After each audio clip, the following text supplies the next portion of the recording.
vamos falar das eleições municipais aqui em São Paulo. Se você ainda não curtiu o vídeo, curta aí, vai deixando o seu like enquanto eu trago a próxima notícia. É o seguinte, o PRTB confirmou neste domingo que o ex-coach Pablo Marçal será candidato à Prefeitura de São Paulo nas eleições de 2024. Foi definida também a vice do Marçal, será a policial Antônia de Jesus, do mesmo partido do PRTB. A escolha da vice era a principal pendência. Desde o início da pré-candidatura, Marçal dizia que a vaga ficaria com uma mulher. A médica Nise Yamaguchi, do União Brasil, chegou a ser cogitada, mas o partido dela fechou com a candidatura do atual prefeito Ricardo Nunes. Sem apoio de outros partidos, o PRTB encontrou uma solução caseira. O presidente municipal da legenda, Levi Fidelix Filho, também foi cogitado. Ele é filho do Levi Fidelix, fundador do PRTB, que morreu em 2021. E sobre isso, a gente tem aqui um vídeo com a análise do Paulo Figueiredo sobre a situação eleitoral aqui em São Paulo, as últimas pesquisas e a candidatura agora oficializada do Pablo Marçal. Dá uma olhada. Guilherme Boulos com 19, empatado com o Datena, e enrolado nesse grupo, um cara que ninguém tinha ouvido falar, que começou a muito bom de rede social, mas um cara sem histórico nenhum na política, que é esse Pablo Marçal. Eu confesso que eu tenho até vários, inclusive patronos, que são alunos do Pablo Marçal. Eu tenho que parar para assistir uma palestra dele.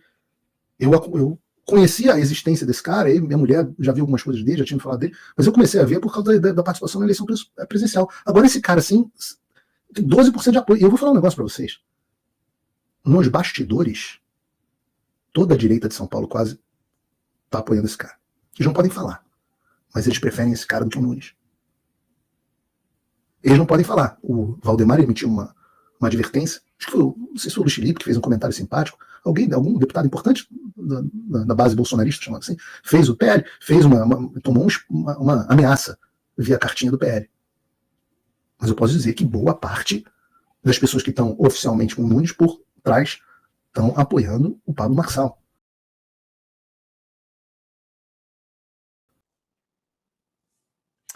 Ricardo Salles, começar contigo, Salles. Como é que analisa esse quadro eleitoral aqui em São Paulo? O que achou dessas considerações feitas pelo Paulo Figueiredo? O que o Paulo falou é consequência justamente daquilo que nós falávamos agora há pouco aqui, com relação a essa discussão lá de Minas Gerais.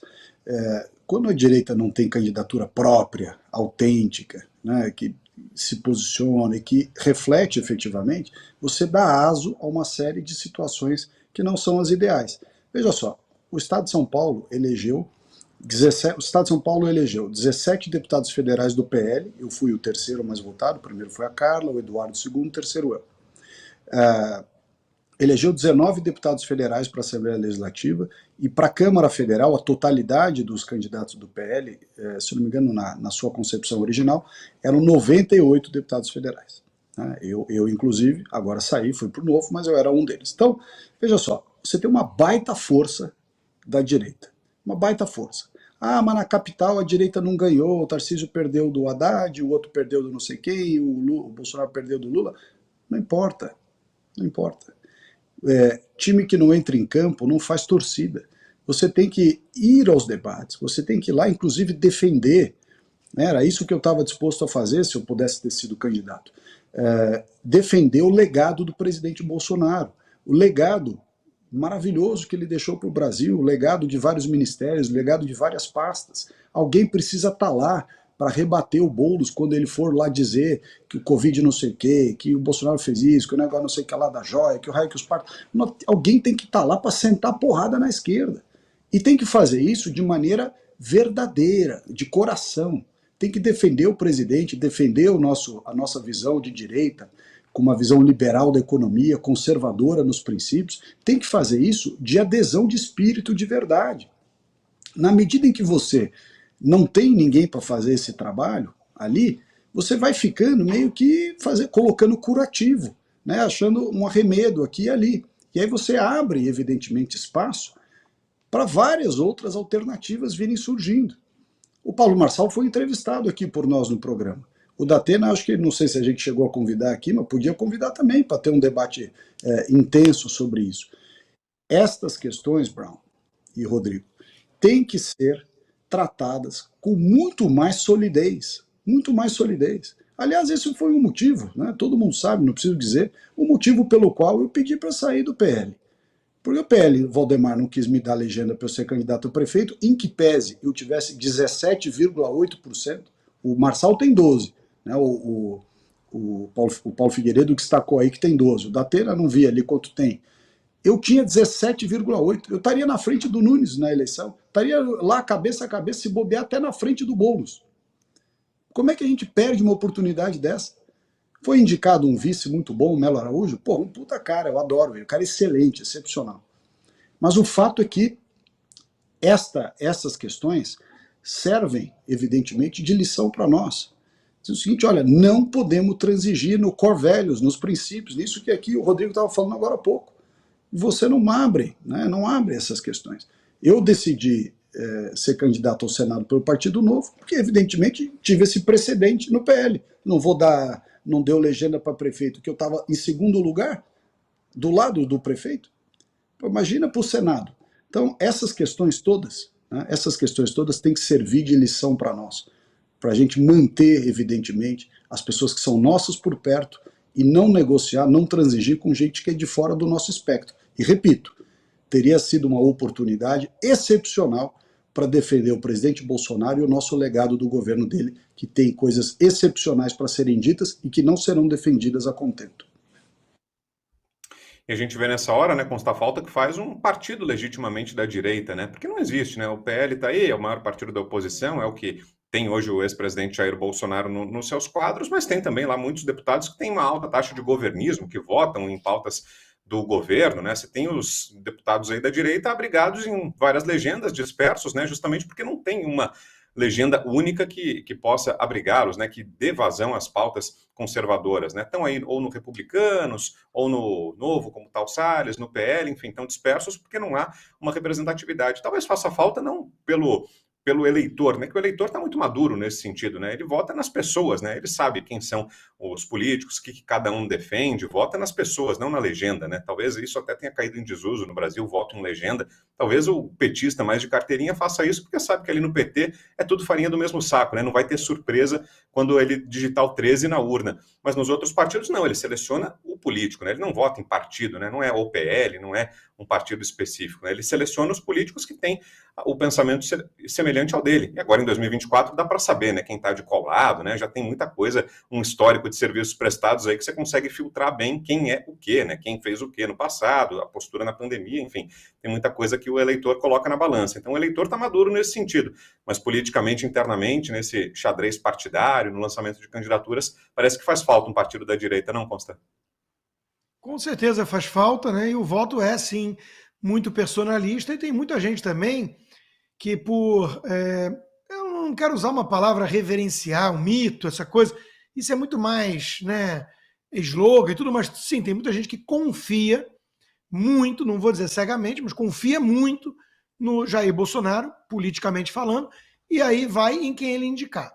E aí eu trago essa reflexão porque o Jair Bolsonaro claramente fez uma aposta, talvez excessivamente pragmática, talvez muito dependente do partido, do PL, que é do Valdemar, e não temos um nome de direita. Não temos o Salles disputando, mas temos o Partido Novo, com uma candidata técnica que trabalhou com a equipe do Paulo Guedes, a Marina Helena é uma pessoa muito preparada, mas não tem muita chance. Aí aparece assim um aventureiro, que vem com um discurso embalado para seduzir esse eleitor de direita. Muita gente se encanta, mas muita gente não confia. Né? E aí, o Brown, eu vou fazer uma análise um pouco diferente, talvez. Em que pese a minha insatisfação de não ter um nome de direita, que eu já externei várias vezes, que seria o Ricardo Salles, da minha preferência, que eu conheço a longa data e sei que é sério e combativo na medida certa para gerir uma cidade complexa dessa, que é um PIB como se fosse um dos maiores estados do Brasil, São Paulo, cidade sozinha. Também PIB. Sei quem é o Nunes. É o terceiro PIB. E também sei quem é o Nunes. Um tucano de alma que tem nojinho da aproximação com o Bolsonaro, que a gente sabe o que é. Mas foi a escolha do Jair Bolsonaro. E colocou lá, como o Ricardo Salles admitiu, um vice que não manda muito, mas é para dar aquela guinada, né? E garantir que não vai tucanar de vez e tudo mais. Tudo bem. Mas a minha análise aqui vai ser muito objetiva. E com base numa coisa que o Ricardo disse cedo, ele falou assim, é melhor, até uma frase que ele tem usado muito, é melhor perder de pé do que ganhar de 4. Ok. Tendo a concordar 95% das vezes. A menos que a opção que se apresente à mesa for o game over. For assim, tá, eu perdi essa, mas não perdi uma eleição e volto depois, e você oposição. Eu perdi a cidade, eu perdi o país. Mais ou menos com o que está acontecendo com a turma dos isentões que fez o L em âmbito nacional, né? Estamos perdendo o Brasil, porque o ladrão voltou à cena do crime. Então, ali tinha que ganhar, não importa qual estratégia, com quem, tem um objetivo, impedir o ladrão de voltar à cena do crime. Quando tem ameaças da magnitude de um Lula, de um Boulos, que é o Lula piorado, então, aí, turma, a minha análise é muito simples. Eu tenho um objetivo em São Paulo. Um objetivo apenas, que o Boulos não seja prefeito. Esse é meu objetivo. Porque isso é apertar o botão de detonar uma bomba atômica em São Paulo. Imagina botar o Boulos, que até ontem estava jogando coquetel Molotov na Fiesp, o Boulos, o PSOL, a coisa mais podre que existe na política, entendeu? Botar essa turma na gestão de São Paulo. Não dá. Então aqui o meu voto é o mais pragmático possível. A chegada do Marçal tira voto de quem? Do Boulos?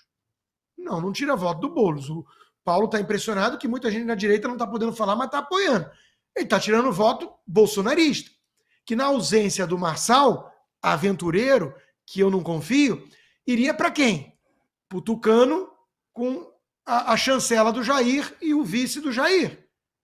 Então, meus amigos, eu estou me reservando o direito de olhar para isso tudo com um pouco de espanto e curiosidade. Meu lado de cientista político fica curioso, quer acompanhar. Mas o meu lado de brasileiro, fica apavorado. Fala assim, gente, une todo mundo, até quem me xingou, até o Kim Kataguiri quer vir para o lado de cá contra o Boulos. Nesse momento aceita até o Kim. É anti-Boulos o voto. É anti-Boulos. É quem é que vai ganhar do Boulos? É o Macaco Tião? É a Tabata Amaral? Quem é que vai ganhar do Boulos? Parece que é o Ricardo Nunes. Parece que a eleição afunilou e parece que essa foi a análise e o cálculo político do Jair, dentro das limitações do PL. Foi assim, olha, não podemos arriscar o Boulos. Que São Paulo tem uma gama enorme de eleitores que não quer saber de guerra cultural, ainda mais em voto municipal, não quer saber dessa combatividade toda minha e do Salles, quer saber o seguinte, quem é que vai gerir bem, quem é que é o conhecido, o saneamento, a Cracolândia, o Ricardo Nunes não fede nem cheira, mas o outro é o Boulos. Não, vamos de Ricardo Nunes. Então, se é essa a análise que o Jair fez, eu vou me reservar aqui o direito de acompanhá-lo e que o Salles não fique muito chateado. Eu preferiria 1000 vezes ter o nome dele lá, né, com chance. Mas o meu voto em São Paulo é o anti-Boulos. E me parece que o Marçal está vindo embaralhar o jogo e confundir um pouco. Fala, Salles. Só um detalhe só importante. E eu não vou discordar de nada do que o Rodrigo falou, no sentido de que nós temos que ganhar o Boulos de qualquer jeito. E certamente o Ricardo Nunes é muito melhor que o Boulos, e com o Melo Araújo, que é um cara ótimo de vice, então isso não tem dúvida. Eu só queria colocar aqui eu não estou fazendo campanha nem contra, a favor, ninguém. E queria deixar consignado que tem a Marina também, como você bem colocou, que é uma boa candidata, tem percentual baixo, mas é uma boa candidata. A questão só é a seguinte, só lembrar que é para isso que existe eleição de 2 turnos. E aí, abstraindo o caso concreto, eleição de 2 turnos é justamente para você votar. E eu não estou dizendo que tem que escolher A, B ou C. Estou simplesmente falando do mecanismo de eleição de 2 turnos. O mecanismo de eleição de 2 turnos é justamente para você não partir do D0, do início do teu raciocínio, dizendo assim, ou é não sei o que, ou é não sei o que lá. Não, a eleição de 2 turnos, ela é feita para você escolher algo que você acredita e você acha que é melhor, é a melhor opção, e isso vale para qualquer um. Eu defendi isso quando eu era vamos dizer, pré-candidato à prefeitura. Eu dizia, olha, gente, vocês estão dizendo que eu não ganho do Boulos, que não sei o quê, que isso, que aquilo, que o outro. Perfeitamente, é para isso que tem a eleição em 2 turnos. A gente faz faz um screening de voto, aí faz uma demonstração de votos nas diferentes correntes ideológicas, e no segundo turno junta todo mundo contra o inimigo maior. Então, eu acho que o raciocínio do Rodrigo é absolutamente correto, mas numa eleição de 2 turnos, esse raciocínio é correto no segundo turno. O raciocínio de primeiro turno, ele é feito, e eu não estou falando desse caso concreto, se é o Pablo, se é o Datena, se é a Tabata, não importa. Estou simplesmente dizendo que, conceitualmente, a eleição de 2 turnos é para que a gente possa ter uma diversidade de alternativas e que essas alternativas contemplem aquilo que você pensa. Porque se você não aceitar e reconhecer esse mecanismo, nós vamos estar sempre na armadilha de quem são, e voltamos para o ponto desse programa lá atrás, nós vamos voltar sempre na armadilha dos donos de partido, que estão sempre com esse discursinho, olha, ou você adere aqui à minha estratégia, ou a catástrofe final, ou você faz o que eu quero, você quer, e aí como eles têm a máxima de dinheiro possível, porque criaram uma legislação de fundo partidário que é uma excrescência. Tem o tempo de televisão na mão deles. Tem uma série de mecanismos que são absurdos e não deveriam existir na política, né? Eles vão criando uma armadilha que você não consegue se desvencilhar disso. Então, nesse aspecto, não estou falando da eleição propriamente dita, estou falando do mecanismo que existe numa lógica de eleição de 2 turnos. A lógica de eleição de 2 turnos é se você tiver um candidato que realmente você acredita, é nele que você tem que votar. E se esse candidato é o Ricardo, vote no Ricardo. Pô, não tem dúvida, até porque o Melo Araújo é um puta cara. Então, assim, não é esse o ponto. A questão é, nós não podemos ignorar para que existe eleição de 2 turnos. E neste aspecto, eu não estou defendendo aqui voto no Paulo Marçal, nem no Datena, nem ninguém. Estou simplesmente dizendo que é isso, sob pena de nós ficarmos cada vez mais aprisionados no sistema dos donos de partido do Centrão, que querem sempre usar essa lógica para ficar direcionando e dizendo, olha, tem até fulano que seria bom, mas fulano que seria bom não vai ganhar, então nós temos que votar em não sei quem, nananana, e com isso vão enfiando tudo quanto é porcaria no rabo dos brasileiros. Essa é a verdade.